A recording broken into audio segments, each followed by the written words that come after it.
मैं निवेदन करूंगी, बार बार क्यों टोका जाता है महिलाओं को, उसके पीछे कारण है। आप सोने की भांति हो।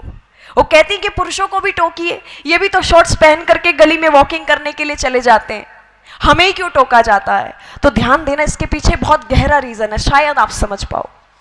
पुरुष एक लोहे की भांति है, लोहे से तुलना की गई है पुरुष की, लेकिन महिला एक हीरे की भांति है, एक गोल्ड की भांति है, सोने की भांति है।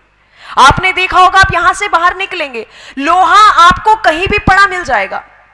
जहां कहीं भी आपको पता चले कि लोहे का काम यहां होता है, तो दुकान से बाहर पड़ा हुआ है, कहीं भी रास्ते में पड़ा हुआ मिल जाएगा, उसकी कोई देखरेख के लिए सिक्योरिटी वगैरह नहीं है। लेकिन जब आप कोई ज्वेलरी खरीदने के लिए जाते हो, गोल्ड और डायमंड की, तब भी यही स्थिति होती है क्या? कवर करके रखा जाता है, और कवर ही नहीं, ओवर सिक्योरिटी में रखा जाता है। साइरेंस यूज हो जाते हैं जैसे ही कोई टच करता है। लेकिन यहां स्थिति विपरीत आई, आप सोने की भांति हो। और मुझे समझ नहीं आता कि हमें छोटे ड्रेसेस पहनने में ही क्यों स्वतंत्रता चाहिए? हमें पढ़ने के लिए स्वतंत्रता क्यों नहीं चाहिए? हमें बाहर निकलने के लिए स्वतंत्रता क्यों नहीं चाहिए? हमें कुछ अचीवमेंट्स लेने के लिए स्वतंत्रता क्यों नहीं चाहिए? क्या छोटे कपड़े पहनने से ही स्वतंत्रता मिलेगी हमें?